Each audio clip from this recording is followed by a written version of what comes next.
Insights, o podcast do Bradesco.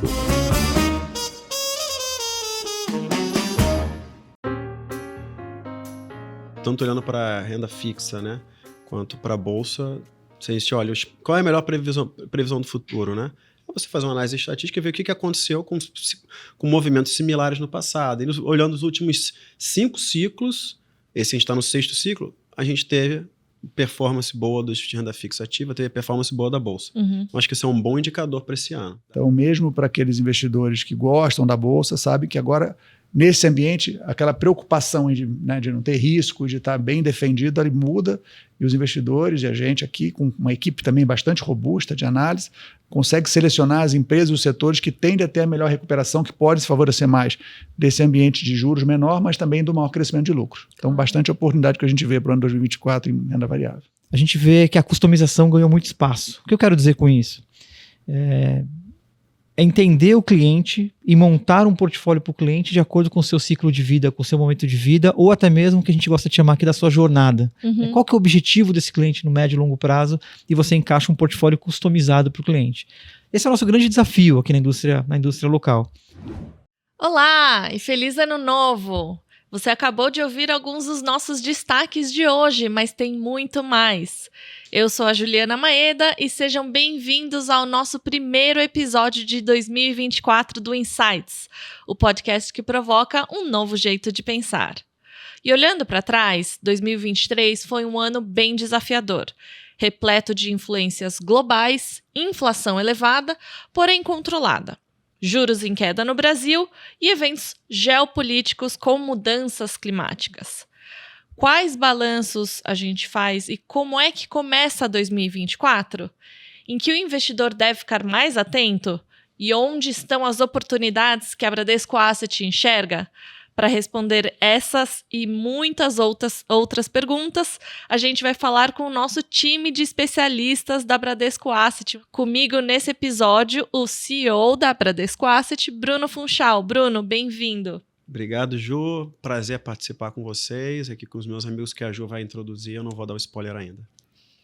E também está de volta conosco hoje o Ricardo Eleutério, que é diretor da Bradesco Asset. Ricardo, bem-vindo de volta. Obrigado, Ju. Sempre muito bacana estar aqui com vocês. Obrigada.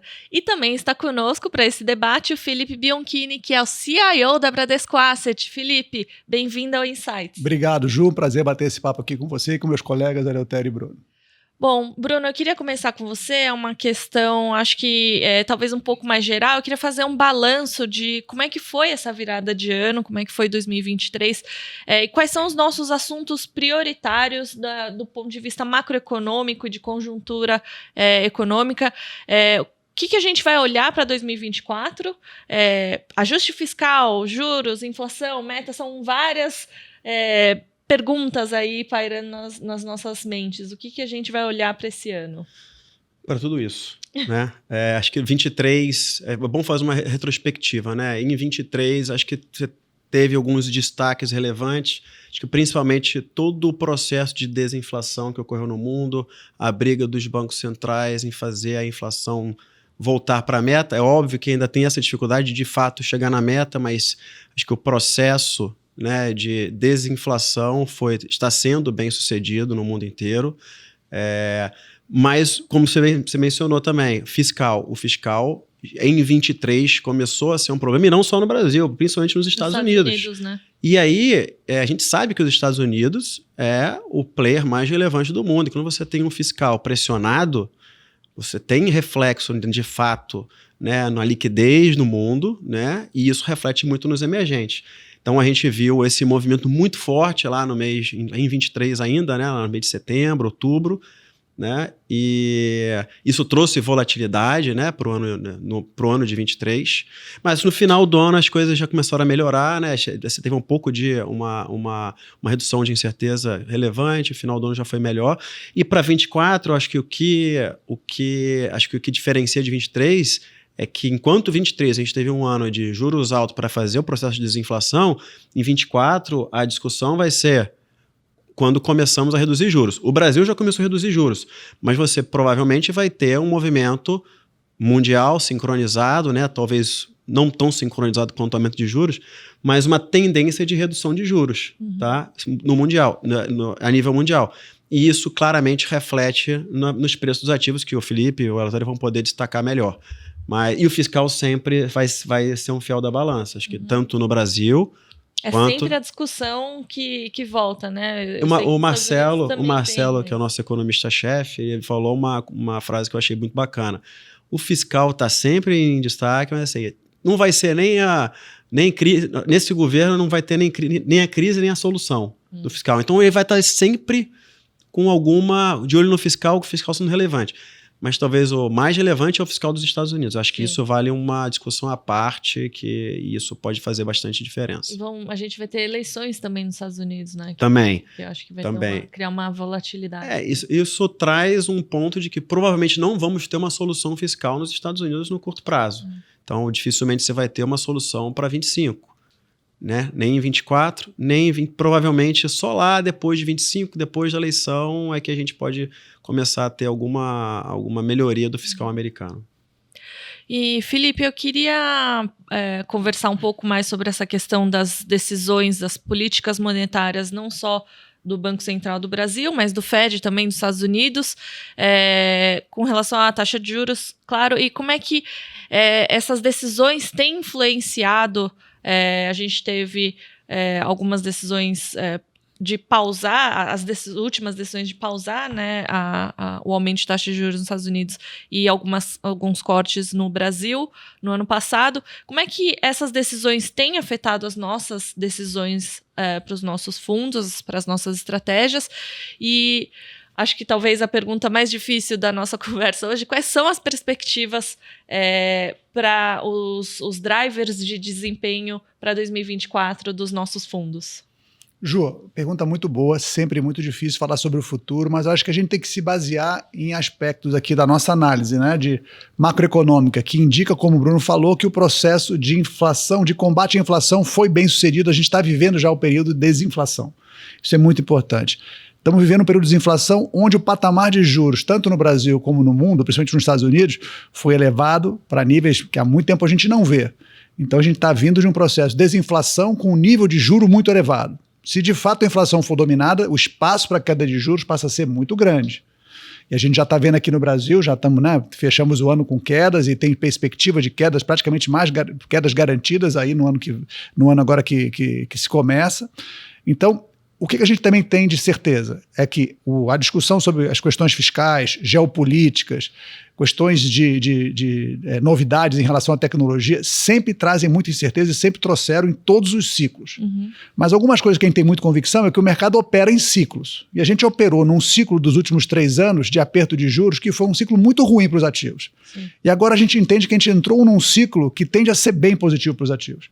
Então, obviamente, a gente vai no dia a dia aqui ficar gerenciando a volatilidade, os aspectos novidades, votações, informações novas que saem sobre a economia, mas o ciclo tende a ser positivo e a gente imagina que as classes de risco, principalmente aqui nos ativos brasileiros, falando da taxa de juros, taxa de câmbio, índices de renda variável, ações, tendem a performar bem. E também esse é um dado que aconteceu quando a gente olha os últimos ciclos dessas características que se manifestaram, inflação sob controle e juros caindo, foi assim em todos os ciclos. Então a gente está bastante animado, a perspectiva para 2024 passa a ser bem mais positiva que ela foi nos últimos 3 anos, quando a gente olha para todos os indexadores aqui de risco do Brasil. Só fazer um comentário a esse ponto que o Felipe trouxe, né, do estudo dos últimos ciclos, né? Acho que a gente tem reforçado isso bastante aqui dentro, né, e com os clientes mesmo, com os nossos especialistas, é de que tanto olhando para a renda fixa, né, quanto para a bolsa, se a gente olha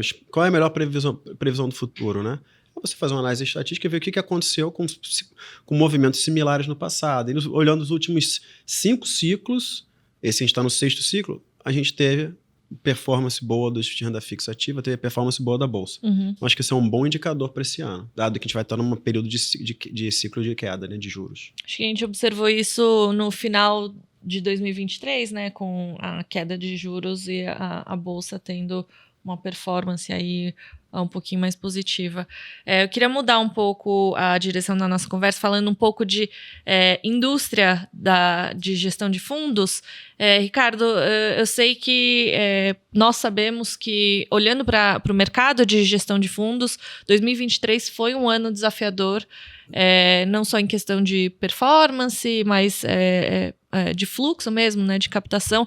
Mas a Bradesco Asset, nós tivemos um êxito bastante significativo. E a gente deu um passo maior na sofisticação dos nossos produtos, internacionalização. E quais são esses desafios com essa maior sofisticação, com essa maior internacionalização? Quais são os nossos desafios para 2024? E eu queria também que você comentasse um pouco sobre as nossas parcerias e os nossos relacionamentos que a gente tem estabelecido fora do universo do ambiente banco. Bom, vamos lá. Obrigado, Ju. Eu tenho me disciplinado aqui eu falo muito a palavra desafiadora, né? Mas na verdade a indústria de fundos 22 e 23 foi muito difícil para a indústria. 22, o dado fechado apontava ali já para 130 bilhões de resgates líquidos. 23 não foi diferente, já os últimos dados ali na casa dos 60 bi também, principalmente naquelas classes de risco, né, que o Felipe ali, o Bruno colocou muito bem. Claramente o cliente machucado por toda a volatilidade de mercado nos últimos anos. A gente sempre fala que entre a gente o CDI nos últimos 3 anos foi o grande maratonista, foi muito difícil bater o CDI. Toda a volatilidade que a gente viu, o ciclo de juros talvez mais intenso que a gente já assistiu, saindo de 2%, o menor nível da história, 13,75%, foi uma intensidade muito rápida, e claro que isso tem aí toda uma reprecificação de ativos e prejudicou todo esse mercado, vamos chamar aqui de mercado de maior risco ou de maior volatilidade. Bom, acho que o resultado disso o cliente, sem dúvida nenhuma, deu um passo atrás, teve ali o benefício de uma Selic, um juro nominal muito alto, um juro real muito alto e continua alto, o benefício de parar ali em estratégias diria menos sofisticado ou de maior liquidez, até para ter um pouco mais de clareza para onde ia esse mercado. O que a gente viu aqui na Asset em 2023, no ano passado, foi uma demanda muito forte por crédito privado, né? E aí isso tem muito a ver com a sofisticação aqui do nosso lado também. Acho que nós aqui, talvez tenha sido a área que a gente mais investiu, o Felipe pode falar com mais propriedade sobre esse tema. Acho que tem um mercado de crédito no Brasil, ele se transformou. A gente tem hoje um mercado secundário, coisa que não existia no passado. Isso abriu oportunidades de criação de novos produtos, de fazer o que a gente chama aqui de gestão ativa do crédito. Essa é uma frase importante hoje em dia aqui na nossa dinâmica, que você consegue de fato ali, em momentos que você acha que os preços não estão fazendo sentido, ficar com mais alocado em caixa ou mais alocado em ativos, enfim. Hoje de fato a gente consegue fazer uma gestão mais ativa. Isso tem a ver com sofisticação também, porque novos produtos foram surgindo, a gente conseguiu fazer novas estratégias com base nesse desenvolvimento de mercado. Atendendo uma demanda, né? Uma demanda muito dos clientes, forte. Uma demanda muito forte do cliente para esse crédito. Teve uma questão importante no ano de 2023, também talvez mais focada ali no primeiro semestre, que eu acho que o mercado também reconheceu, as empresas de gestão de fundos ali, que o processo sobressaiu, o processo de investimento sobressaiu. Estou entrando um pouco na área do Felipe aqui, o Felipe pode contribuir, mas eu acho que a gente teve um reconhecimento do processo, da dinâmica, da disciplina de investimentos. Né? A gente passou muito bem. O nosso processo foi validado, né? Foi validado, testado e validado, né? Vamos chamar assim. Sim. E acho que o cliente conseguiu enxergar essa dinâmica. A gente foi muito bem sucedido nessa estratégia de 23. Foi, sem dúvida nenhuma, o destaque absoluto da Bradesco Asset.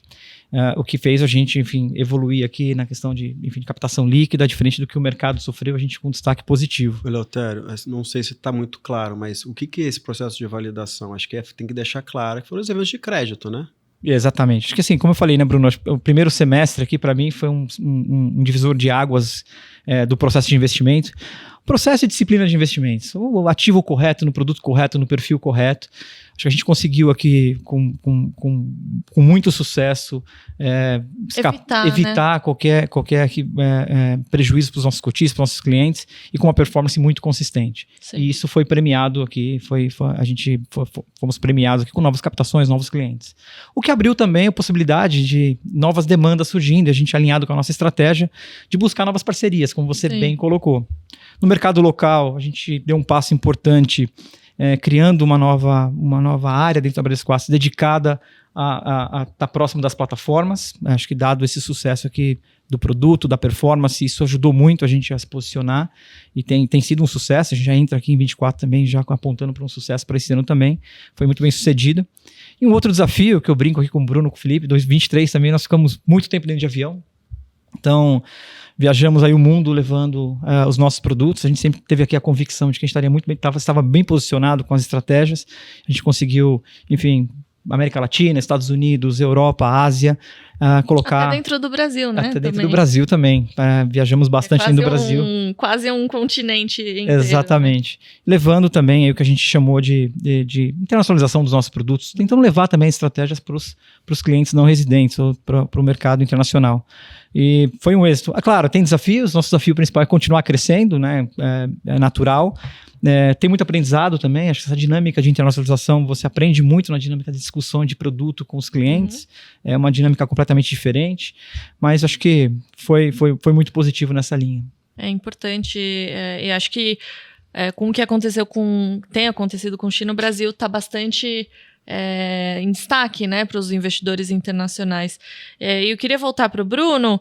A gente teve aí, como o Ricardo comentou, um ano positivo de captação. A gente teve aí quase 13% de captação, crescimento na nossa captação, contra uma indústria aí que teve um crescimento bem mais reduzido. Então, como manter esse nível de crescimento em 2024? Porque eu acho que quando a gente eleva a nossa barra, fica mais alta ainda, mais difícil, né, alcançar esse desafio.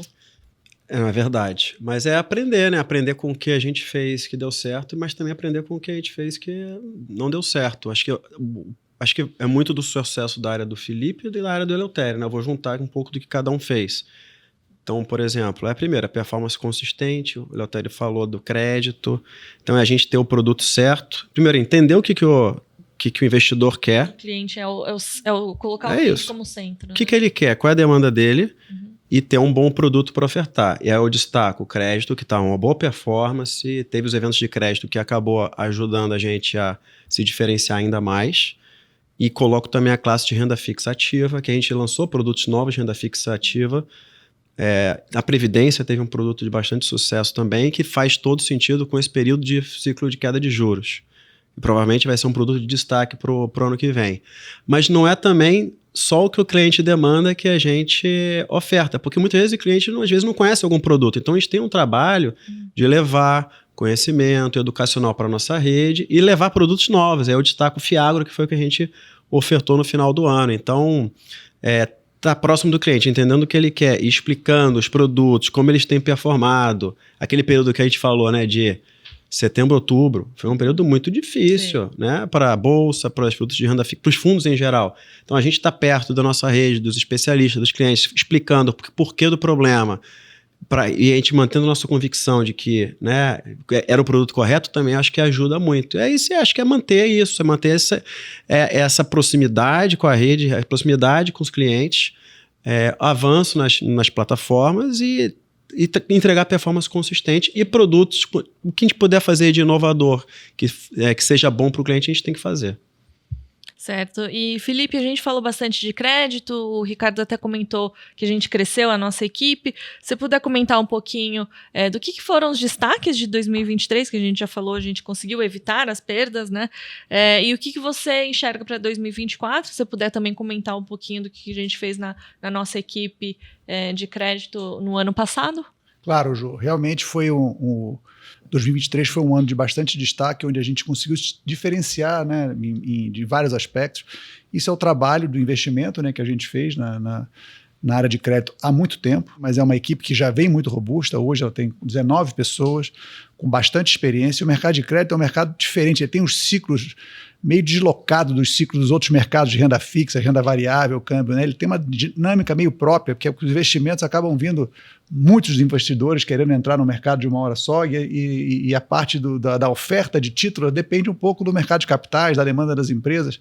Então a gente olha 2023, foi um ano bem particular, onde teve mais demanda do que oferta. Só para você ter uma ideia, a oferta de papéis de empresas que a gente chama de high grade, empresas bem ranqueadas que a gente, né, que é o nosso universo principal, foi praticamente a metade do que foi em 2022. Naturalmente, um ambiente, né, econômico mais preocupante, como a gente falou aqui, muita alta taxa de juros no mercado global, as empresas estavam menos confiantes em fazer investimentos, isso diminuiu a demanda delas por títulos, isso acabou criando uma demanda maior que a oferta, então, portanto, a gente viu um mercado de crédito muito positivo, foi um mercado que se destacou. Ao longo do ano, a despeito da toda a volatilidade, a gente teve mais de 10 eventos de crédito, empresas que tiveram algum tipo de problema que acabou causando uma marcação nos preços, né? Então, fundos que tinham esses papéis acabaram tendo cotas impactadas. A gente não pegou, nem não participou de nenhum desses 10 eventos, né? Mas o fato é que isso acabou que o mercado foi passando por cima porque a demanda estava maior que a oferta. Então, a gente teve um ambiente muito positivo do ponto de vista de fechamento de spreads, né? As taxas foram caindo para esses papéis e renderam bem nos fundos. A gente olha para esse ano agora, 2024, o ambiente tende a ser mais favorável para as ofertas. As empresas vão olhando para esse horizonte de juros mais baixo, uma economia no melhor equilíbrio, é provável que essas empresas venham emitir mais barato para elas, né? Mais barato, tem mais segurança, Uhum. naturalmente mais segurança para buscar esse financiamento. Isso tende a trazer um equilíbrio um pouco maior. Mas outros desenvolvimentos de 2023 foram muito importantes. Eu acho que um deles é a questão da diferenciação. Até antes de 23, você tinha ali uma classe de crédito que tinha empresas de muito boa qualidade financeira e outras que tinham algum momento de alguma dificuldade. E era muito difícil o mercado conseguir precificar corretamente.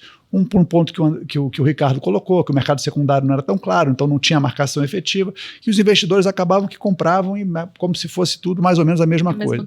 Então acho que é muito importante quando a gente olha para frente e vê essa diferenciação, porque para a gente que tem uma equipe muito dedicada, que está focada em cada setor, que está focada em cada empresa, a gente consegue olhar aquelas empresas que estão em dificuldade ou que estão numa situação um pouco pior, e se o cenário macroeconômico vai para um ambiente melhor, que a gente pode aproveitar elas que elas estão com spreads mais altos. E eventualmente a gente pode até sair de empresas que estão sendo super demandadas, que a gente entende que o spread está fechado demais. Então essa dinâmica que o mercado ganhou mais profundidade, mais diferenciação, para a Bradesco Asset, com uma equipe dedicada, que conhece bem os ciclos, que tem cobertura de todos os setores, estamos 19 pessoas focadas, acho que é muito importante. Outro desenvolvimento muito importante é o nosso investimento na área de high yield. A gente falou do lançamento do Fiagro, mas a gente também tem outros produtos que estão performando muito bem, que são produtos que têm, obviamente, uma característica de risco maior.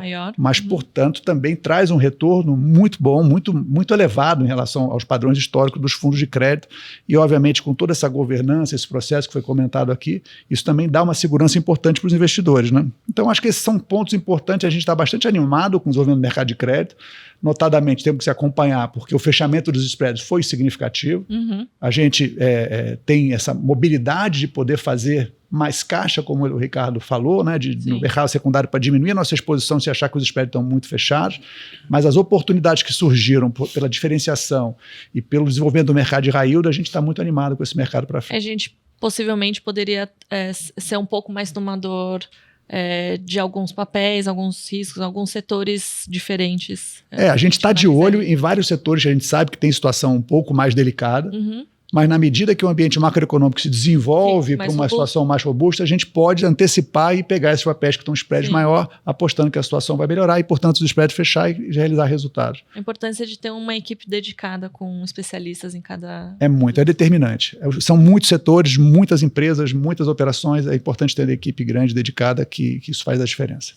Vem fazendo a diferença. Tá ótimo, obrigada, Felipe. E, Bruno, entrando aqui um pouco mais na questão um pouco mais política do Brasil, que a gente precisa falar de reformas e entrando na reforma tributária, o que você acha que esse progresso na reforma tributária afeta na nossa economia? E falando um pouquinho sobre a simplificação até do processo de pagamento dos impostos, como é que isso pode trazer de benefícios para as empresas, para a economia de maneira geral? Joel, assim, acho que o avanço da reforma tributária, por mais que tenha de fato o governo, né, e o Congresso mostrado engajamento em andar com essa pauta, que é uma pauta cara para o Brasil, então se a gente for pegar de reformas relevantes faltam para o Brasil endereçar tributária e administrativa. E a tributária talvez seja aquela que mais tenha um potencial impacto em produtividade. E a gente sabe que produtividade é a variável que mais explica crescimento econômico. Então, depois que aprovar tudo, a emenda constitucional, beleza. as leis complementares que devem andar nesse primeiro semestre de 2024. Aí você vai ter um período de transição. Então vai ser um crescimento, vai vir um crescimento econômico ainda ao longo dos anos, né? Porque você tem uma transição longa, então... Até a gente começar a ver os impactos. Exatamente. No setor, Você começa num modelo e faz uma transição para o outro. Então, acho que o impacto em crescimento econômico vai ser ao longo dos próximos 10 anos. Mas eu acho que tem um impacto em termos de expectativa em relação ao avanço da nossa economia. Então, como você conversa com pessoas das agências de rating, né, e você tem a avaliação, você tem uma expectativa. Para o Brasil aumentar o seu rating, ele precisa ter uma dívida estável e tem que ter mais crescimento. Para ter mais crescimento, você precisa avançar com as reformas. E isso daqui é uma delas. Então, assim, pode ser que tenha, em termos de expectativa, e isso é um avanço positivo, mas em termos de crescimento vai ser algo que vem no médio prazo. Mas é algo que a gente precisava fazer e eu acho que é um avanço super importante para a nossa economia. E aí, em termos de simplificação, eu acho que a simplificação explica justamente o ganho de produtividade que eu estou falando. Hoje é muito complexo, então a quantidade de tempo que se gasta para estar em conformidade é altíssimo. E a complexidade gera contencioso. Isso é um custo para a nossa economia, né? Então o empresário tem que, de novo, né, produzir com a bola de 10 quilos nas costas. Hoje é isso. Você está tirando esse peso das costas dele. E eu não estou nem falando de carga tributária, que é outro peso.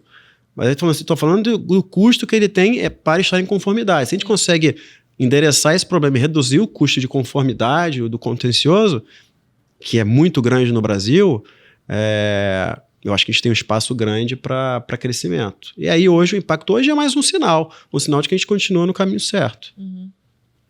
Tá ótimo. E Felipe, como é que as nossas equipes de investimento, acho que olhando um pouco do que o Bruno comentou, até as questões de crédito, renda fixa, que a gente também falou, como é que as nossas equipes de investimentos vão, a partir desse ano, diversificar os nossos portfólios, considerando que não vai ser um ambiente fácil nem com pouca volatilidade, que vai ter a volatilidade e a incerteza no mundo e no Brasil. Isso é só complementar um negócio. Você está falando de reforma tributária, você tem uma volatilidade do ciclo e aqui você tem algo específico, que você tem várias reformas, a da tributária é um exemplo, Também. que muda, dá uma bagunçada nos preços, né? Exatamente. Bom, então aqui... essa é a dinâmica. Toda vez que a gente chega no início do ano e olha para como é que deve ser o ano, é sempre aquele argumento: vai ser um ano difícil, vai ter muita volatilidade. Então, o que a gente tem que fazer é continuar reforçando nosso processo de análise para a gente conseguir criar, né, o cenário mais provável, os cenários alternativos, conseguir atribuir boas probabilidades para ele, analisar aonde o mercado está negociando para a gente poder identificar quais são os ativos que estão muito na frente. A gente olha ali na virada, né, olhando aqui no início do ano, a gente vê ativos que já se valorizaram bastante, outros que não, né? Então a gente consegue fazer uma seleção. A gente comentou um pouco de crédito, mas tem também na renda fixa pré-fixada, comparado com a renda fixa ligada à inflação, e tem várias moedas no mundo que andaram mais. A moeda do Japão teve um comportamento, a moeda do México teve outro comportamento. Então a gente consegue olhar ativos que tiveram comportamentos muito diferenciados, e aí, como você falou, a diversificação é muito importante. Selecionar os ativos que estão mais baratos, que têm mais potencial de rentabilidade, e diminuir a exposição, ou eventualmente fazer uma posição contrária naqueles ativos que estão muito valorizados. Então essa é uma dinâmica muito importante. Além disso, a equipe tem uma diretriz, né, de constante de buscar operações de proteção. Então acho que isso é muito importante. A gente está sempre olhando para, tudo bem, a nossa visão de cenário, como a gente delineou aqui, é uma visão positiva. O ciclo macroeconômico, o ciclo monetário tende a ser bastante predominante. A gente vê quando o Banco Central americano dá uma sinalização qualquer que o mercado fica animado com os juros, o impacto que tem nos ativos de risco. A gente acha que vai continuar sendo essa toada, né, quando o Banco Central americano começar de fato a cortar os juros, ou notícias nessa direção. A despeito desse otimismo, porque a gente sabe que, historicamente, como o Bruno comentou, né, estatisticamente a gente viu os outros ciclos funcionando dessa forma, sempre é muito recheado de volatilidade. Né? Você pega o ciclo de ponta a ponta, ele foi positivo, mas ao longo dos meses, tem meses positivos, meses muito negativos. Tem então, sempre algum evento que pode acontecer que é totalmente imprevisível, né? Exatamente. É o que a gente observou nos últimos 3 anos. Exatamente. Então, para essa imprevisibilidade, a gente busca proteções. eventualmente é um seguro. A gente Sim. vai, né, comprar uma operação que eventualmente, se não tiver o evento, a gente vai acabar perdendo, exatamente como um seguro, mas o portfólio fica mais bem balanceado. Sim. E do ponto de vista do investidor, além de contar com a nossa gestão ativa que faz isso dentro do próprio portfólio, em geral, todos os nossos produtos, a gente tem versões. A versão mais conservadora, a versão mais moderada, a versão mais agressiva. Sim. Então, também, do ponto de vista do investidor, ele consegue, né, aqui na Bradesco Asset, fazer uma seleção daquilo que tem mais a ver com o perfil dele, seja o perfil mais longo prazo ou mais o perfil do momento. Então, na renda fixa tem fundos mais conservadores, no crédito tem fundos mais conservadores, fundos mais agressivos, e vale para todas as classes. Então, a gente consegue fazer uma diversificação dentro dos portfólios, mas também oferecer para os clientes um portfólio, um conjunto de fundos, né, uma grade de fundos que tenham gradações específicas que podem também fazer a diversificação. Muito bom. Ricardo, a gente comentou aqui sobre alguns produtos inovadores que a gente atendeu também a demanda dos nossos clientes.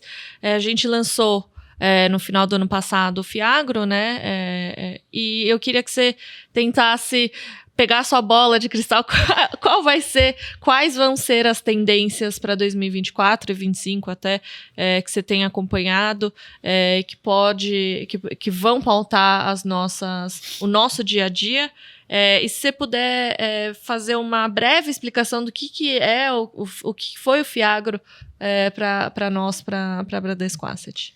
Vamos lá. Acho que o Bruno falou no início do nosso bate-papo aqui um pouco do lançamento do Fiagro. A gente falou do desenvolvimento do mercado, no mercado de capitais em geral, com novas regulamentações. Sempre quando tem espaço, a gente trabalha para atender os nossos investidores, nossos clientes, aqui, os clientes da Bradesco Asset. O Fiagro não foi diferente. O Fiagro é um pouco um resumo do desenvolvimento do mercado. A regulamentação permitiu uma estrutura de fundos linkado ao agronegócio no Brasil, e logo a gente já colocou esse produto para rodar. Bom, ele é um produto que está no meio ali da cadeia do agronegócio, que tem por objetivo financiar o agronegócio, uma lei específica para ele, um benefício fiscal ali para o cliente, né, um fundo listado em bolsa, que a gente teve um grande sucesso no ano passado. Falando um pouco de bola de cristal para frente, que é impossível, né? A gente, eu acho que olhando para 24, eu concordo aqui com os meus colegas, Bruno e Felipe, acho que a gente vai ter, talvez um mercado um pouco diferente com a tendência de queda na taxa de juros. A gente vê aqui produtos tradicionais voltando, né? Acho que as classes multimercado e ações sofreram bastante nos últimos anos, a gente já falou sobre isso aqui. Acho que ganha um novo protagonismo para 24, se tudo mais, enfim, se a gente conseguir voltar aí com relação a voltar uma taxa de juros, inflação voltando aqui para patamares mais enfim, normalizados, vamos chamar assim, né? Eu vejo uma tendência enorme no mercado brasileiro com relação a produtos que a gente chama de produtos estruturados. Eu acho que quando a gente olha lá fora, produtos estruturados como o próprio crédito que a gente já mencionou, que tem uma dinâmica diferente, mas outros produtos também, acho que tem uma abertura agora para FDICs, né, que a regulamentação traz essa novidade que FDICs para público em geral, para o famoso varejo, tem uma oportunidade, mas eu vejo que o mercado brasileiro ainda, comparado ao mercado americano, por exemplo, acho que a gente tem uma estrada para ser explorada no produto estruturado, como foi o Fiagro, como pode ser o FDIC. Felipe falou aqui do high yield, que são estruturas ali que você, para o investidor de mais longo prazo, né? Claro que destina ali um pedaço do seu portfólio, olhando sempre para a diversificação num produto mais de longo prazo, um fundo de 5 anos, 4 anos, mas que tem uma expectativa de retorno maior. Então, assim, eu acho que na minha visão, daqui para frente, a gente tem uma dinâmica diferente com os produtos estruturados. Uma sofisticação maior, né? Isso, acho que isso vai ao encontro também aqui do que o Bruno já falou, da educação financeira, claro. O investidor mais interessado em olhar a diversificação, taxa de juros no patamar, enfim, um patamar menor do que a gente viu nos últimos anos. Isso, claramente, o investidor começa a olhar para novas estratégias. Então, eu acho que é um pouco dessa tendência que a gente está de olho por aqui. E falando um pouco sobre inovação, a gente tem um time de inovação dedicado e análise de dados, né, que utilizam as ferramentas de inteligência artificial. Então, queria um pouco endereçar a questão de novas tecnologias e como é que a gente tem utilizado essas ferramentas para facilitar o nosso dia a dia, não só no nosso time de gestão, mas até no dia a dia da Bradesco Asset como um todo. Então, o mundo está mudando muito rápido, né? Com todas as inovações, né? As mudanças são cada vez mais aceleradas. Acho que a inteligência artificial, né, veio para ajudar muito nos processos, né? Ganho de produtividade grande com a inteligência artificial. Mas a pensar em inovação de forma geral, não só inovar usando inteligência artificial, mas processo, produto, né? Coisas que façam que a gente consiga aprender para fazer melhor o dia a dia da empresa, melhor para o cliente, né? Então, acho que a gente ter isso no nosso sangue, né? Se provocar sempre para inovar, né? E tá cada vez melhor, acho que isso é super importante. Por isso que existe essa área de inovação. E a gente tem um dia a dia pesado, a asset é uma asset grande, o operacional é muito grande. Então, a lógica da área é isso, não deixar o operacional engolir a gente. A gente precisa sempre, todo dia, tá inovando. E aí eu destaco uma inovação, né, que tem a ver com isso que você falou, da inteligência artificial, que foi desenvolvida na nossa área, em parceria com o Inovabra, e que, diga-se aqui, fazer um parênteses, Inovabra é uma joia do banco, e a gente tenta aproveitá-lo o máximo possível, todo mundo deveria aproveitar a Inovabra o máximo possível, que foi, a gente ganhou um prêmio justamente do Inovabra de melhor projeto do ano em inteligência artificial, que é a leitura das atas, né? Então, o que é a leitura da ata, né? A gente usa os métodos de inteligência artificial, Banco Central, começamos com o Banco Central brasileiro, solta um comunicado, rapidamente ele faz essa leitura comparativa da ata, a gente criou um indicador de ROC Dove, né, para você mensurar, né? Tom um pouco mais, tons, menos né? agressivo. Exatamente, um tom mais agressivo, né, de aumento de juros ou mais suaves, porque isso aí faz muito preço, isso é muito importante no mercado. E a gente consegue rapidamente, a partir desse padrão, entender a direção do Banco Central, como é que ele está se posicionando. Aí isso serve de ferramenta para o nosso time macro, para o nosso time de gestão, e é legal porque ele acaba uniformizando o entendimento de todo mundo da asset. A gente tira, talvez, os vieses e as emoções e até os valores da pessoa que tá lendo. Exatamente. Ele pode até... assim, é óbvio que quem está lendo pode até colocar e fazer uma composição, né, de análise olhando outras fontes, mas eu acho que todo mundo acaba tendo, pelo menos no ponto de partida, o mesmo padrão de informação. Sim. E isso é expandido para análise da ata do Fed, né, do comunicado do Fed, e para outros bancos centrais. Então a gente consegue ganhar escala, inclusive, entendendo o movimento de outros bancos centrais em todo o mundo. E esse foi um projeto que ganhou o prêmio do banco de melhor projeto do ano, e acho que vale esse destaque, acho que é um bom exemplo. Esse ponto que o Bruno falou é muito importante, a gente conseguir fazer cada vez uma análise de dado maior. Lembrando que o investimento do Brasil é muito influenciado pelo ambiente global, né? O Brasil pesa 1 ou 2% do total de ativos do Brasil em relação ao total de ativos do mundo. Então, os movimentos que ocorrem, principalmente de forma sincronizada, nos bancos centrais. Claro, americano tem muita cobertura, mas tem banco inglês, Banco da Europa, Banco Europeu, Banco do Japão, Austrália. Outros vários bancos que começam a agir de uma mesma forma, a gente consegue juntar todas as informações com o apoio da inteligência artificial, dá um diferencial importante para a gente, né? Aumenta a probabilidade de a gente estar vendo um cenário mais claro que outros, né? Então, certamente é um complemento, tem sido muito útil para a área de gestão e análise. E já falando um pouco sobre as nossas áreas de gestão, o que o time tem olhado dentro da Bolsa? Como é que a gente entra em 2024? Qual é o nosso humor e quais são os setores que a gente tem mais preferência? A gente já tem expectativa de crescimento de lucro significativo para algumas empresas, principalmente para as empresas que sofreram mais. Naturalmente, elas ficam menos alavancadas, têm menos despesa de juros, o mercado controlam fica mais dinâmico. Os custos. Exatamente. Então, só para você ter uma ideia, a nossa expectativa para o crescimento das empresas small caps no ano de 2024 é de 70% de aumento. E de 25% de aumento para o ano 2025. Então, é um crescimento que a gente claramente traz muita segurança para que tende a ser um investimento positivo. Então, a gente está tendendo as carteiras para empresas que possam ter esse tipo de benefício, nada que o nosso cenário base é um cenário de melhor ambiente financeiro e econômico. E aí tem setores que são específicos que também têm uma trajetória muito direcionada em relação à taxa de juros, né? Que a gente chama aqui das empresas que se aproximam a um título de renda fixa, né? Empresas de utilidade pública, saneamento, energia.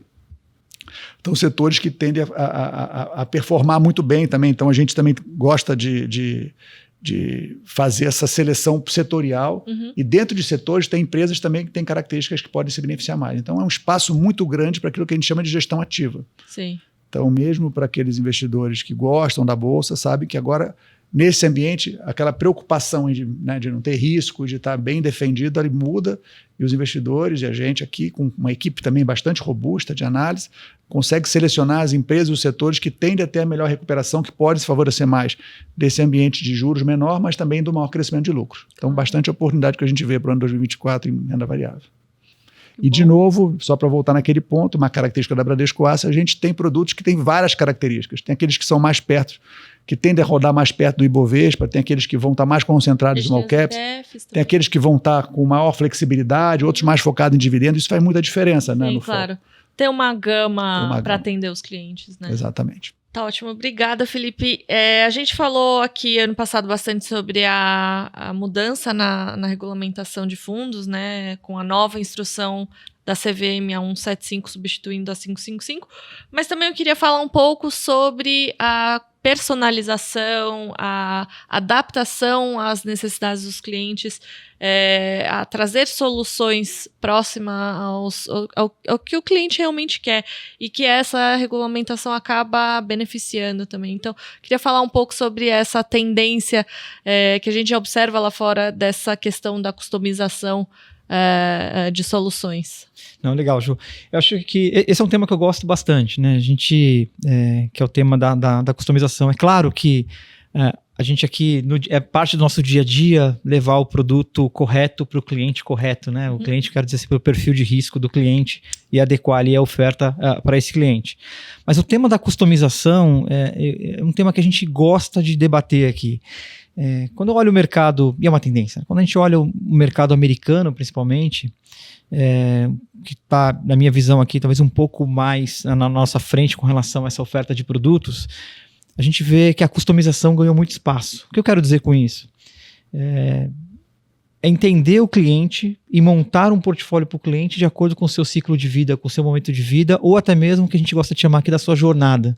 Qual que é o objetivo desse cliente no médio e longo prazo, e você encaixa um portfólio customizado para o cliente. Esse é o nosso grande desafio aqui na indústria local.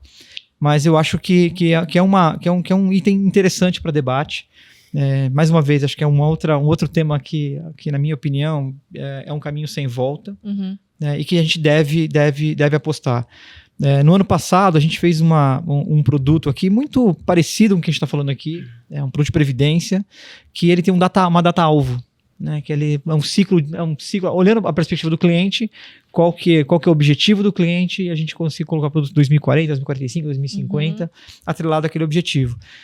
Mas eu acho que hoje a dinâmica da customização ainda tem um espaço enorme para avançar no Brasil. Claro. E a gente enxerga isso. Não só olhando para a Previdência, mas todas as outras classes de ativos, aí fica o desafio lançado para o Felipe. Todas as outras classes de ativos, mas acho que assim, vamos chamar aqui de empacotar uma estratégia customizada para o cliente ali, seja via ativos ou via fundos, enfim, acho que esse é o grande desafio da indústria, que a gente já viu lá fora e deve chegar no Brasil também. E nessa dinâmica, claro, quando você fala de longo prazo, da parcela de diversificação do cliente, entra muito do que a gente já falou de tendência de estruturados, né, de fundos mais sofisticados e... De repente com menos liquidez, mais um maior potencial de retorno. Perfeito. E quem está nessa indústria há muito tempo, né, a gente sabe que muitos desses ativos que a gente está discutindo hoje, que a gente abordou aqui nessa mesa hoje aqui, ele estava muito dedicado ao clientes institucionais, ou mesmo um cliente private, ou um cliente de alta renda. Acho que é uma palavra importante que a gente vem batendo há anos aqui, a questão da democratização do investimento. Hoje o cliente varejo, o cliente consegue acessar estratégias bem sofisticadas, consegue fazer um planejamento financeiro através dos nossos produtos de forma muito bem feita. O cliente não vê o Bradesco só como o fundo DI, né? Acho que é importante essa mensagem que a gente talvez destaca até olhando para 2023, 2022, 2023, olhando para frente. Né? Isso, acho que você usou uma palavra muito bacana aqui nesse bate-papo hoje, que é com o Bruno, que é a questão da grade. Né? A gente sempre teve aqui a questão ter uma grade completa, né? Tá em todas as classes de ativos, seja no estruturado de mais longo prazo, ou mesmo num DI, se fosse o momento do cliente, o momento de curto prazo, tem um fundo ali de mais liquidez. Então, acho que ter essa oferta é importante para servir o cliente. A gente vai desde da estratégia mais simples, né, vamos chamar assim, até uma estratégia mais sofisticada Claro. para atender para ter esse cardápio mais amplo de produto. Ótimo. A gente chega ao fim de uma conversa excelente com os meus colegas de Bradesco Asset e eu queria manter a nossa tradição, que a gente tem desde o início do Insights, já quase mais de 3 anos de Insights que a gente tem aqui, e eu queria pedir uma dica cultural, pode ser um livro, um filme, uma música, uma peça de teatro. Vou começar com o Bruno. Vocês não vão rir de mim não, né? Eu vou dar uma dica que, na verdade, é uma reprise. Tá bom. E eu acho que é sensacional, que eu vi outro dia, eu tava passando lá na televisão, que é De Volta para o Futuro. Muito bom. Espetacular, assim, é um filme da década de 80, mas assim, ainda é super atual, super bacana, vale a pena ver a trilogia. Mas eu vou falar um livro também, eu tava até falando com ele, eu tava pegando aqui o nome do livro, que é o seguinte, eu acho comunicação super importante, tá? E você tem aqueles comunicadores que fizeram muita diferença. E o Churchill, eu gosto muito do Churchill, eu acho que ele foi um deles. Então tem um livro que eu tô lendo, que é Churchill e a ciência por trás dos discursos.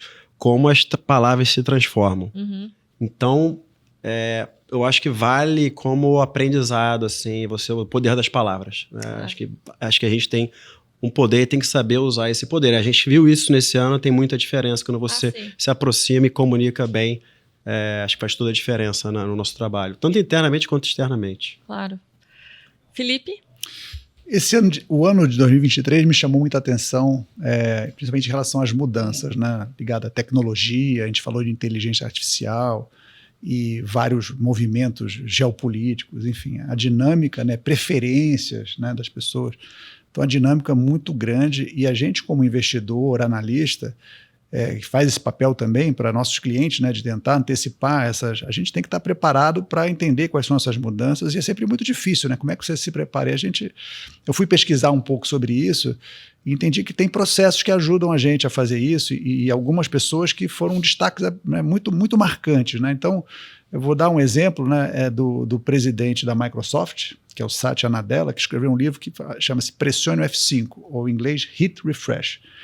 Essencialmente, não sei se todo mundo acompanha a história da Microsoft, mas é uma empresa bastante tradicional, todo mundo conhece.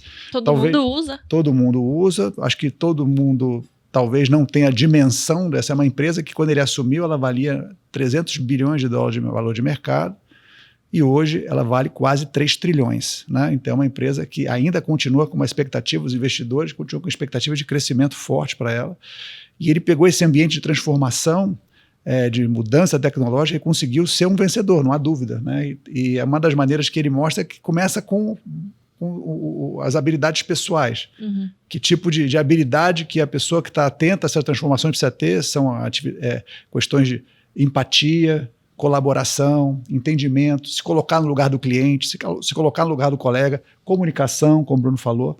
Então, através desses mecanismos, né, dele se desenvolver e pensar nisso e depois implementar de forma pragmática na empresa, conseguiu ajudar essa empresa, que é um exemplo de grande transformação e vive seu melhor momento hoje. Sim. Então, acho que é um livro que vale a pena para quem se interessa em transformação pessoal e transformação de empresa. É um livro que me marcou muito. Muito bacana. Ricardo? Bom, vamos lá. Eu estava conversando com o Bruno um pouco antes de descer aqui, e com o Felipe, sobre essa questão da dica, que eu já sabia. Quando eu recebi o convite, eu já sabia que é a sempre tradição. a pergunta mais esperada dos mais nossos esperada. convidados. E Ju, eu vou quebrar um pouco o protocolo aqui, né? A gente falou de um monte de... O Felipe falou agora de transformação e tudo mais. Eu tenho a convicção de que a gente vai passar aqui um ano de 2024, um ano de transformação na indústria de fundos no Brasil. Eu queria aqui fazer um convite, na verdade. A gente tem muito material aqui do nosso lado, aqui dentro da Bradesco Asset, do Banco Bradesco, com relação a essa transformação. O que a gente falou rapidamente aqui, essa mudança regulatória na indústria de fundos. E meu convite aqui é que as pessoas olhem para isso com muito cuidado. Eu já falei isso talvez numa outra ocasião aqui no Insights, que a gente tem 2 pilares vindo pela frente, que é um pilar de eficiência da indústria de fundos, mas um pilar principal para o investidor, que é a transparência, Uhum. né, com 2 regulamentações, 175 e a 179. Acho que a indústria de fundos vai se transformar em benefício do investidor, em benefício de quem está ali investindo, planejando sua vida e fazendo seus investimentos. Vale a pena entender. Vale a pena entender no detalhe o que está acontecendo. A tua dica de leitura é leia a 175 e a 179. Não precisa ler 175, que é complexo, a gente sabe disso. A minha dica, Bruno, é pegar os nossos resumos. entender o que está acontecendo pela perspectiva transparente. Nós temos vídeos, podcasts, Reels no Instagram. Acho que vale a pena. Assim, acho que a gente aqui do nosso lado, como empresa, a gente apostou muito nessa mudança, até pelo posicionamento dos nossos produtos, dessa transformação toda, e que agora, enfim, tá chegando aqui o momento de implementação. Então vale a pena entender, muda radicalmente. Eu acho que a questão de transparência ela vai ao encontro de uma série de transformações que vem pela frente aqui, do que a gente falou de customização, de como a gente tem que se posicionar, como você tem que desenhar produto. Isso é super importante. Essa é a minha dica. Muito obrigada. E eu queria finalizar, mas sem antes disso agradecer os meus colegas Felipe, Bruno e Ricardo. Obrigada, pessoal. Obrigada de novo pela presença de vocês. Espero que a gente se encontre aqui várias vezes por mais outros episódios produtivos como esse.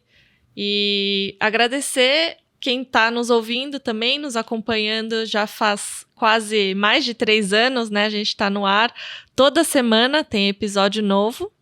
E a gente está nas principais plataformas de áudio, no YouTube do Bradesco e no Instagram, no perfil podcast.insights. Segue a gente, fique por dentro das gravações, dos bastidores e muito mais. Tchau, até a próxima!